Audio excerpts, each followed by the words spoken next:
Good morning. Please hear the words of the poet. And now we must say farewell. We are always saying farewell in the world, always standing at the edge of loss, attempting to retrieve some memory, some human meaning from the silence, something which was precious and is gone.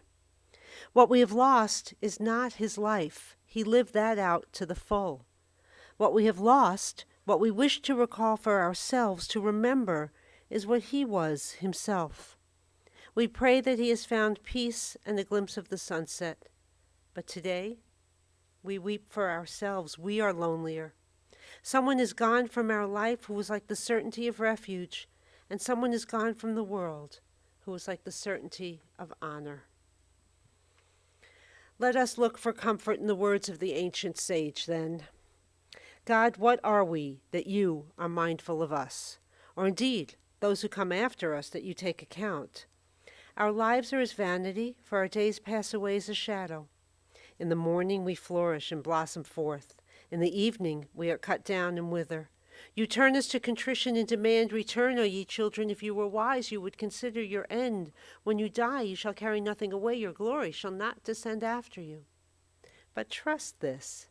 God does redeem the souls of the servants. None of them who trust shall be forsaken. I lift up my eyes unto the mountains. From where will my help come? My help comes from God, maker of heaven and earth. God will not let your foot give way. Your guardian will not slumber. See, the guardian of Israel neither slumbers nor sleeps. God is your guardian. God is your protection at your right hand. By day, the sun will not strike you, nor the moon by night. God will guard you from all harm. God will guard your life, your going and your coming, now and forevermore.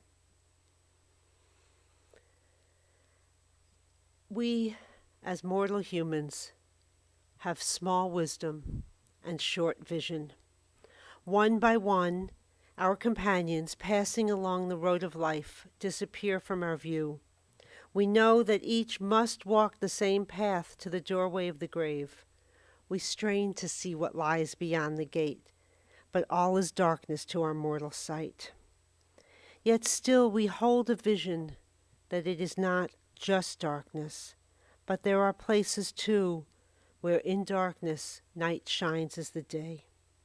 We have been created in a divine image, and we are made to share in enduring righteousness. We have eternity in our hearts. We have within us a vision of life everlasting. This is a hope we cherish in humility and faith. We trust in the endless goodness and the wondrous love of the universe. There are 3 prayers required in a Jewish service of burial, a funeral. The first is called Tziduk Hadin, asking us in some way to try and make sense of the justification, to justify in some way the harshness of the decree that has been handed down with Leo's death. We affirm Hatzor Tamim Po'olo Ki Chod Rachav Mishpat El Emunah Ve'ein Avel Tzadik V'Yashar Hu Hatzor Tamim B'chol Po'al Mi Yomar Lo Ma Tifal Hashalit B'mata V'ma'al Memit Mechaye Morit Sha'ol V'Ya'al Hatzor Tamim B'chol Ma'aseh. Thy work, O Eternal One, is perfect, for all thy ways are justice. A God of faithfulness and without iniquity, just and right. Who can say, what doest thou? Thou bringest death and giveth life. What mortal can demand of thee? What hast thou wrought? Thou alone, O God, dost righteously apportion both life and death. In thy hands is the destiny of all souls. Thou wilt not forget us. Thy mercy will surely abide with us. Blessed art thou, Judge of truth, who dost ordain death and summon us to life.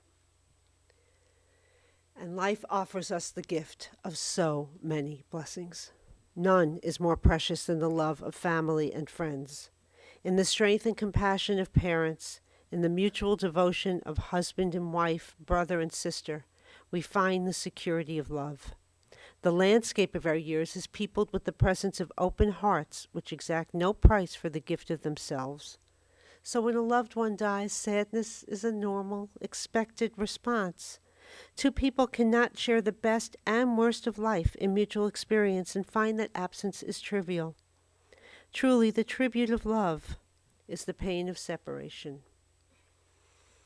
I'm going to speak very briefly about Leo, and then I'm going to ask, in this order, Larry and Jeremy and Ken, and then Shifra,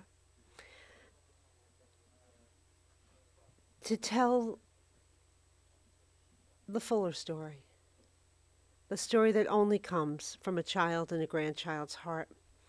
But I'd like to offer a few thoughts, hopefully of comfort, to this lovely family.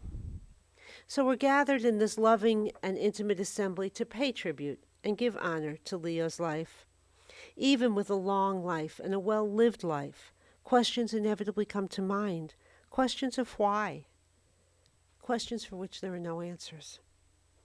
What are easy and what there is are stories. They came pouring out effortlessly and even joyfully from you.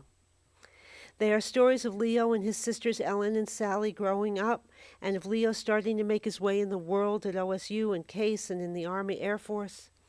There are stories of Leo and Leona and the great love they shared as he found his passion in engineering, and the stories of the three of you, Ken and Larry and Shifra, of the family you are and the family you remain. I'm partial to car trip stories, and these brought smiles to your faces as you told them.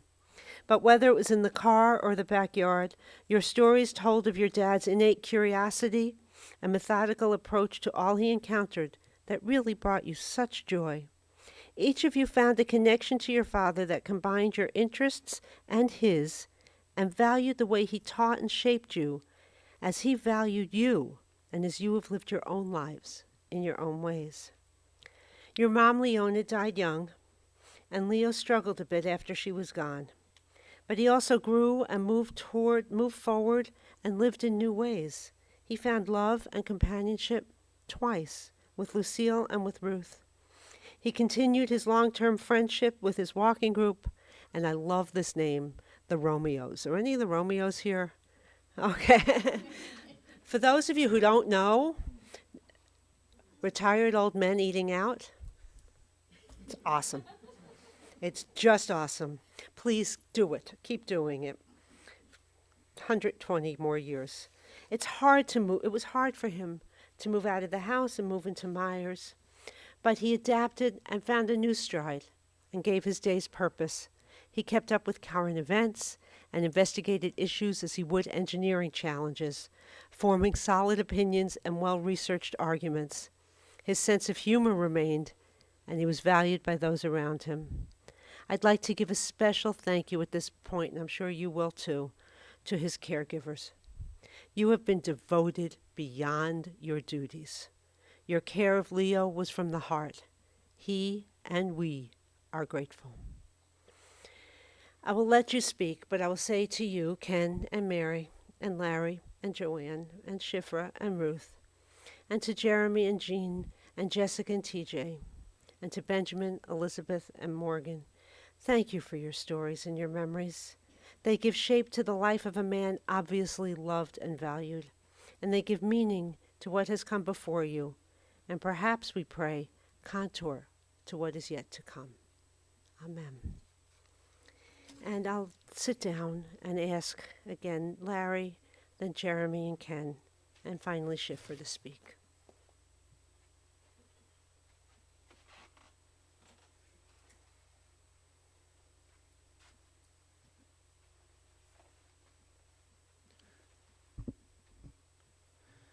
I hope we will see if true that by reading prepared remarks I'm able to wall off emotion sufficiently to speak this morning. Many of us here now gather together in an earlier celebration of Dad's life, when, joined by his twin Toby, we noted their 80th anniversary of their birth with a 160th birthday party. And then 10 years after that, at 90, we feted Dad again. Toby had passed, but we again threw a party to enjoy with him. his love of life, his many great and enduring friends, his essential goodness, and his great survivorship. Now he no longer survives, but he reverberates on in our recall. To us, he was truly wonderful, and so I offer the following upbeat reworking of great rhetoric, spoken by Abe Lincoln with determined optimism on a day of sadness. This is a sad day too, but Dad was an optimist. So,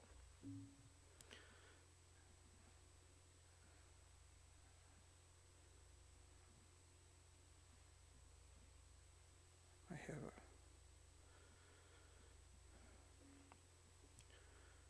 fourscore and 17 years ago, you see where I'm going with this, my immigrant grandparents brought forth on this continent 2 new babies, twins, conceived and dedicated with the premise that this world, not the old world, was the place for their children to have fair, equal chance for a fine, long life.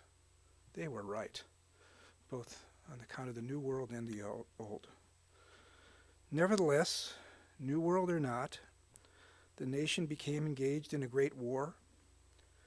Leo and Toby both ending up in uniform. We have the photos.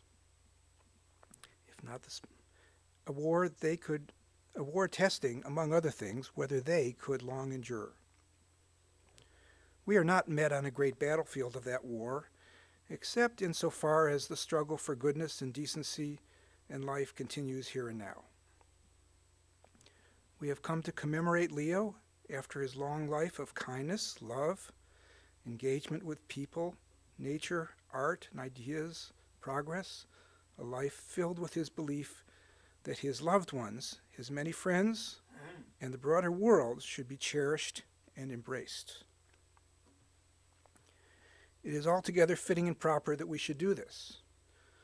But in a larger sense, we cannot dedicate, we cannot consecrate, we cannot hallow this man. His struggles and joys and gifts to us all have consecrated his life far above our poor power now to add or detract. Leo cannot note what we say today, but we will never forget what he did. It is for us, the living rather, to be dedicated here to the unfinished work which he thus far so nobly advanced.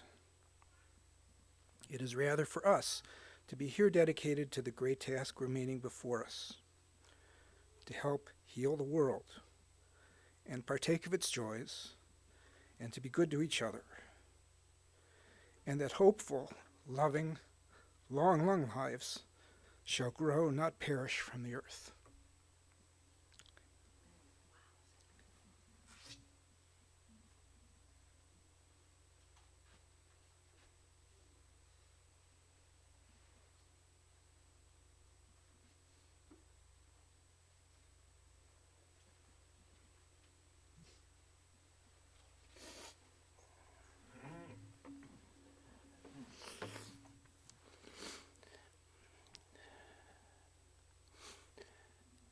I have little to say, and especially after that, quite an inheritance that I have.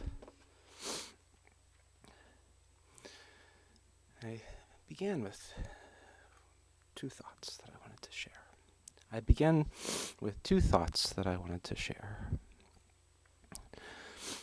The first, most of all, is a reflection on how my grandfather relished in life, how he relished in people, in all of you and many others, in the arts, in nature, in a perfectly ripened peach.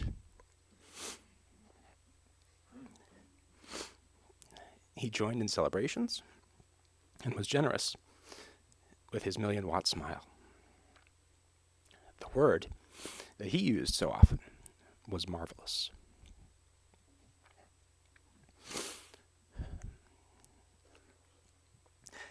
Some of you may also have had the experience of playing Scrabble with him. For me, this was always fascinating, highly educational, and through no fault of his, quite humbling. But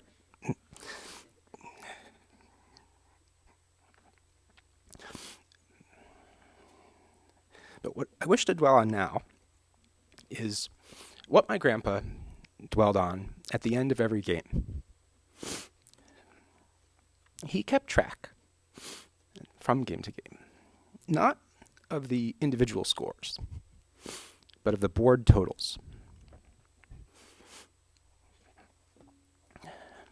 All he did when playing was for the sake of the board total.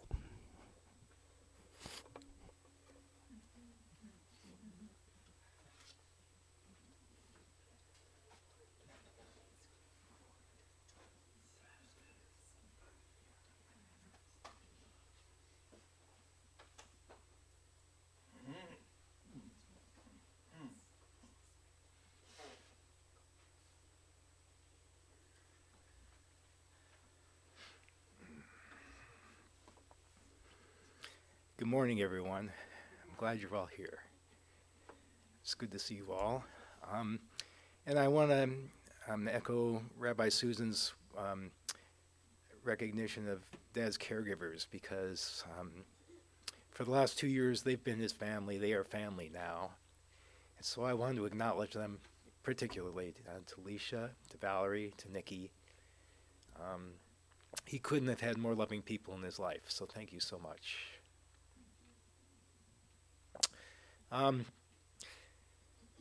Dad's brief flash of life in this incredibly old universe lasted 97 years, which is certainly not much when you think about the age of the universe. But for us, it seems like a very long time. A lot of things happened in 97 years, and I've been around for 70 of them. I have a lot of memories. Larry and Janet for well over 60. And Dad told us stories from before he was born, so this could last a long time. I could be up here for a while if I try to tell you everything. But I'll try to keep it a little briefer.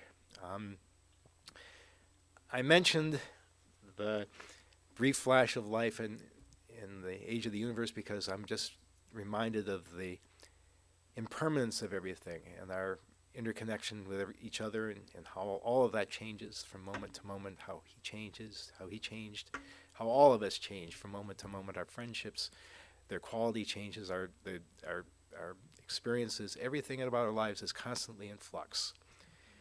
And if you came to know him when he was older, you saw an old man sitting in a wheelchair who smiled very sweetly and gently, very welcoming, wonderful person, but he didn't talk much. You couldn't really see who he was. I was visiting him a couple of years ago, and I ran into a high school friend and her mother who knew Dad when he was growing up, Gert Yeged. And when Gert was introduced to me, she said, Leo, yes, now he just sits there and eats his cookie, but once he was really something. So we change, we age, we grow older, we become more infirm sometimes. We forget things. He certainly did as he grew older. His memory became quite shaky and all that. And I remember driving with him when he was driving and he forgot where he was going. He stopped in the middle of the road to figure out where he was. I mean, it was really disconcerting to be in a car with him driving at that point, and have him stop saying, I can't remember where I'm going. But he figured it out. He'd lived in Cleveland all his life, and he knew everywhere. And that sense of direction to someone goes back to his days in the Army Air Force when he was a navigator on a bomber in the Pacific, and it was his diligence and intelligence and skill that got that plane, its crew, and himself back from long, long flights over the Pacific Ocean back to their base safely.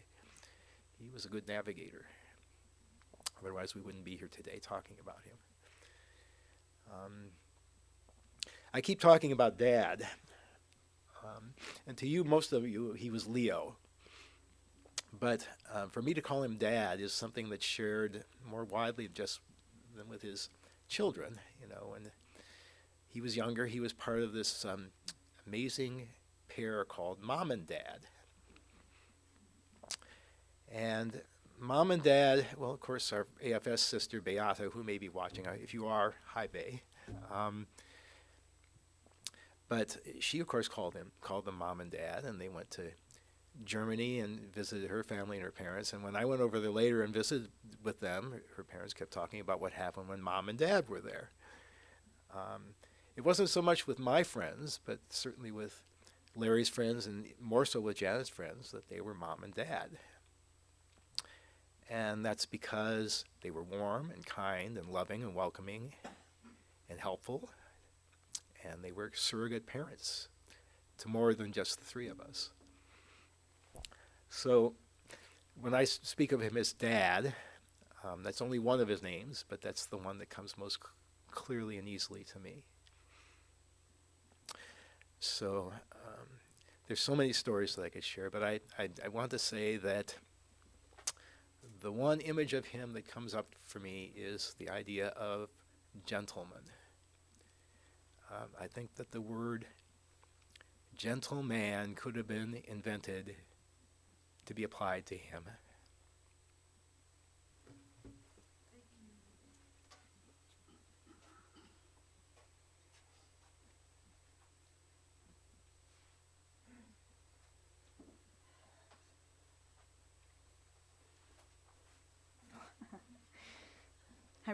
I brought my own Kleenex, but they were already prepared.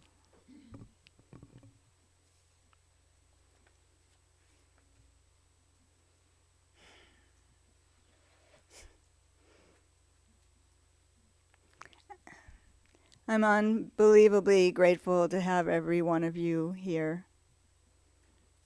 Unbelievably grateful. Unbelievably grateful to have the family I have here and how we've been showing up with each other at all these events over all these years. Unbelievably grateful for lifelong friends. There's people here I've known since I was a little girl. Smiths, Harry Koppel.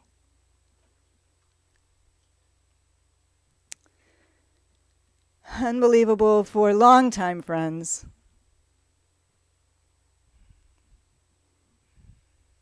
My dear friend Kim, who's family too. Newer friends, friends of my dad's.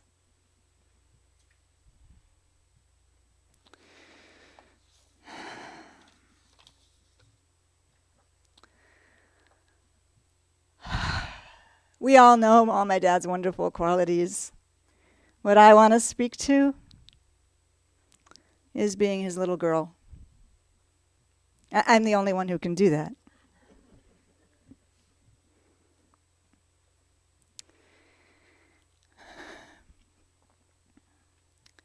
One of my memories of my dad, a couple of my memories have to do with summertime and not sleeping well because it was hot and muggy.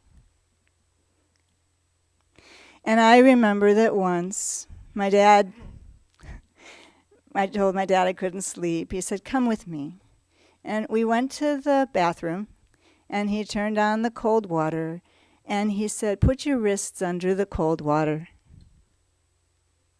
It was very specific in the way that Dad was. And I let the cold, cool water run over my wrists. And he was right. It made me feel better. Of course, I'm sure his voice saying that also made me feel better, telling me to do that in his soothing voice. And sometimes he'd sing to me. He had a beautiful singing voice. Although if you told him he had a beautiful singing voice, he would never admit it.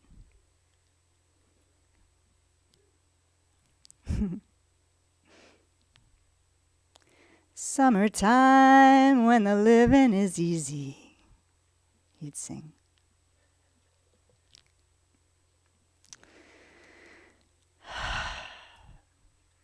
When I think of my dad, I think of someone who was just always there, even though I lived thousands of miles away for many, many years.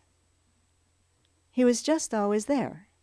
I just always knew that there was this rock, this presence that was going to be there. That somewhere in the back of my mind there was this soothing voice that could that could say, run the cool water over your wrists. That could say, it's going to be okay.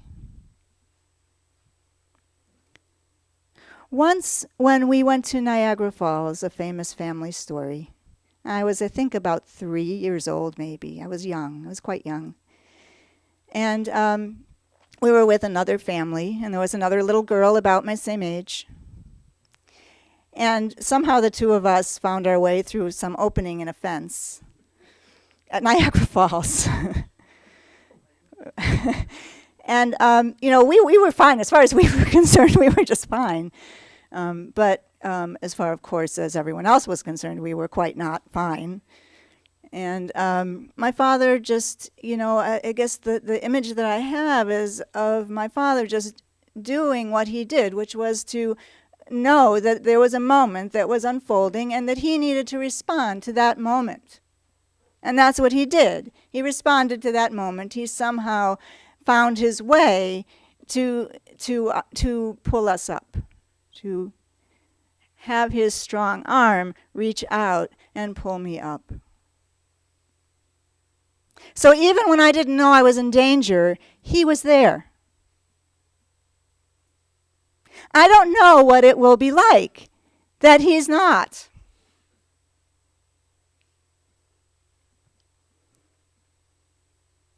I do know that in our tradition, one of the psalms says, Oziva Zimratya. It says, my rock and song. God, or what I think of as the universal force of life, is my strength, my rock, and my song. My dad would not like being compared to a deity. And I'm not doing that because I don't think of him that way. He's my dad. He's dad. Dad of mom and dad. And dad.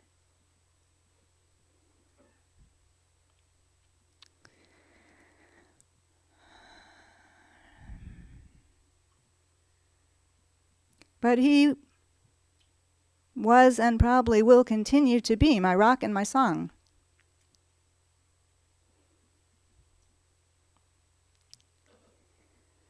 I'm going to see if I can pull something off here.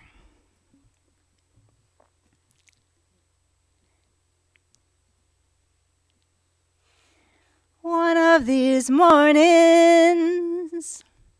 you're gonna rise up singing. You'll spread your wings and you'll fly to the sky. Until that morning, there is nothing can harm you. With mommy and daddy standing by.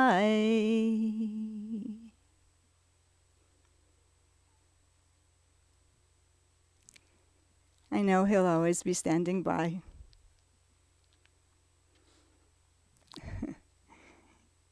Always watching out. In one way or another. Through my own memory of him, if nothing else. And I believe more.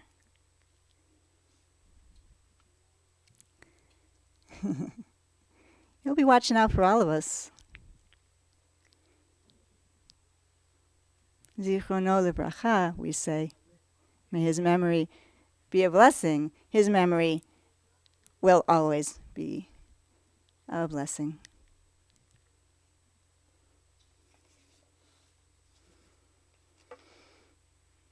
Thank you all so much.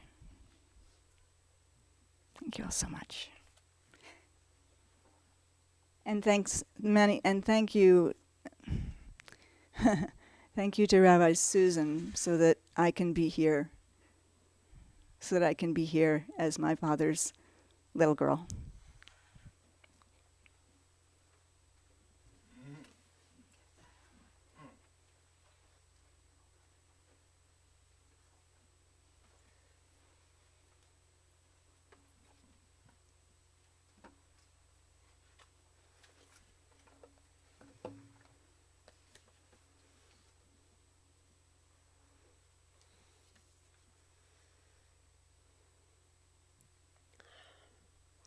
Let the thoughts of this moment be thoughts of tenderness and gratitude. Tenderness because of the man in whose memory we are now gathered. Gratitude for all that has been lovable throughout the years. Tenderness toward every human frailty. Gratitude for a life known intimately and held in honor. Gratitude for the privilege of knowing and of sharing with one another our experiences of joy and sorrow. Gratitude for opportunities to help and care for one another, which enable us to believe that our lives count. We would not be spared the consciousness of sorrow and loss. As our experience deepens, may our understanding of one another deepen also, and may we win from our joys and sorrows the wisdom of patience and sympathy, the courage to live faithfully, and the confidence that dark hours may have precious meanings. And may we gain a deepened sense of the sacredness and worth of a life well lived. We pray that Leo's memory endure among us all as a blessing. In your own time, when we too are called to enter eternity, may we leave this life secure in the faith that with the eternal is the fountain of life, that in light we shall see light. The dust returns to the earth as it was, the spirit to the source who gave it. Ben Sira, the ancient sage, teaches us this. Fear not death. We are destined to die. We share it with all who ever lived and with all who will ever be. Bewail the dead. Hide not your grief. Do not restrain your mourning. But remember, continuing sorrow is worse than death. When the dead are at rest, let their memory rest. Be consoled when the soul departs. Death is better than a life of pain, and eternal rest than constant sickness. Seek not to understand why. It is too difficult for you. Search not for what is hidden from you. Be not overoccupied with what is beyond you, for you've been shown more than you can understand. As a drop of water in the sea, as a grain of sand on the shore are a person's few days in eternity. The good things in life last for limited days, but a good name endures forever. May I ask those of you who are able to please rise at this time?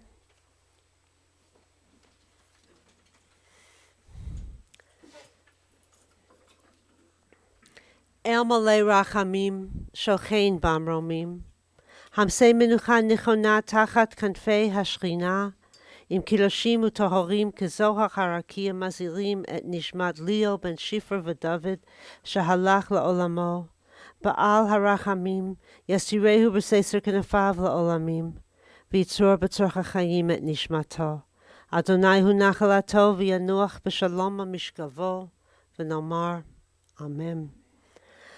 O God, full of compassion, thou who dwellest on high, grant perfect rest unto Leo's soul as he has departed this world. Source of mercy, bring him with you into your presence, and let his soul be bound up in the bond of eternal life. Be thou his possession, may his repose be peace. And let us all say, Amen. Please be seated.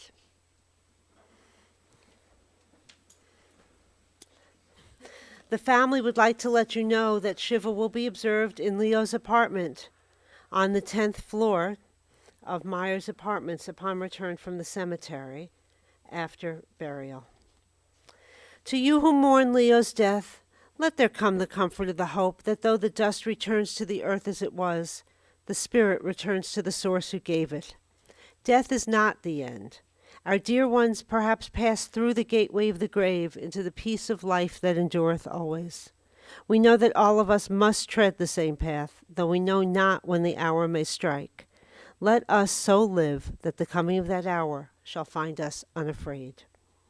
May our deeds do honor to the memory of our beloved who has been taken from our midst. And a closing thought before we go to the cemetery comes from Chaim Potok. We live less than the time it takes to blink an eye if we measure our lives against eternity. So it may be asked, what value is there to a human life? There is so much pain in the world. What does it mean to have to suffer so much if our lives are nothing more than the blink of an eye? I learned a long time ago that the blink of an eye in itself is nothing. But the eye that blinks, that is something. A span of life is nothing, but the person who lives the span is something. A person can fill that tiny span with meaning. Meaning is not automatically given to life. It is hard to fill one's life with meaning.